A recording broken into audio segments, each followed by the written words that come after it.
Welcome to our channel. Sri అంటే శ్రీరంగం శ్రీనివాసాచారి గారు. చలం మీ అందరికీ తెలిసినటువంటి వాడే. స్త్రీవాద రచనల గురించి వ్రాసినటువంటి వాడు చలం. ఈ చలం అరుణాచల మహర్షి రమణ మహర్షిని చూడటానికని వెళ్ళాడు. చూడండి, విచిత్రమైనటువంటి చరిత్ర ఇది.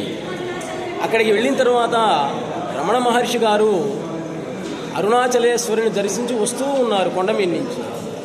ఆ సమయంలో ఈయనేం చేశాడంటే చలం ఆయన చూసి కూడా పక్కకు తొలగలే. ఆ పక్కన నుండి ఆయన స్నేహితుడు పక్కకు లాగాడు. సగం దూరం పోయిన తర్వాత రమణ మహర్షి వెనక్కి చూశాడనమాట. ఇంకంతే. ఎక్కడైతే రమణ మహర్షి చూశాడో అదే స్థానం స్థిరమైపోయింది చలాంది.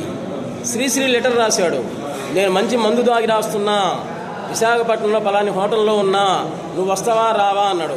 అప్పుడు ఈయనేం రాశాడు తెలుసా? చలంగారు మందు కంటే కూడా మత్తెక్కిచ్చేటువంటి రమణ మహర్షి యొక్క వాక్యాలు ఉన్నాయి ఇక్కడికి రా, నీవే రా అన్నాడు. ఇంకంతే. ఆ జీవితం మొత్తం కూడా రమణ మహర్షి ఆశ్రమంలోనే ఉన్నారన్నమాట. ఆయన కూతురు సౌరీస్, ఆమె కూడా దైవీ సంపద కలిగినటువంటిది. కాబట్టి మీరందరూ కూడా అరుణాచలం వెళ్ళినప్పుడు తప్పనిసరిగా మహాశివుడి కంటే ముందు రమణ మహర్షి యొక్క ఆశ్రమాన్ని దర్శించండి. చలం తిరిగినటువంటి ప్రదేశాన్ని, ఆయన్ని కూడా అక్కడ సమాధి ఉంది, దాన్ని దర్శించండి. ఇప్పుడు శ్రీశ్రీ రాసినటువంటి మహాప్రస్థానాన్ని గురించి మన మాస్టారు ఒక 2 నిమిషాలు చెప్తారు, విని ఆనందించండి. Ready sir? మానవుడే నా సందేశం, మనుషుడే నా సంగీతమని ఎలుగెత్తి చాడిన మహాకవి శ్రీశ్రీ. తెలుగు కవిత్వాన్ని ఖండించి, దీవించి, ఊగించి, శాసించి, రక్షించిన మహాకవి.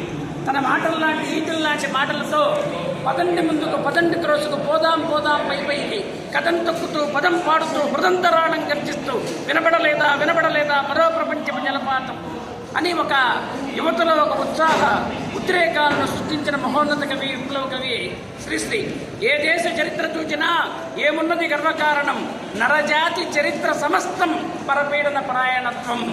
పొలాలనన్నీ హలాల దున్ని ఇలా తనంత హేమన్నటక జగానికంతా కర్మజలానికి ఖరీదు కట్టే షరాబు లేడై పనిలో కార్ఖానాలో పరిక్రమిస్తూ నాలో కదిలే నవ్య కవిత్వం కార్మిక లోకపు కళ్యాణానికి ఇలా ఒక ఈటల్ లాంటి మాటలతో ఒక అద్భుతాన్ని సృష్టించిన మహోన్నత వ్యక్తి శ్రీశ్రీ. ఏ రంగంలో చూసినా అద్భుతమైనటువంటి మహాప్రస్థానం, ఖడ్గ సృష్టి, తన యొక్క ఈటల్ లాంటి మాటలతో శ్రోతల యొక్క హృదయాల్లో చిరస్థాయిగా చిరస్మర ముద్ర వేసుకున్నటువంటి మహోన్నత వ్యక్తి శ్రీరంగం.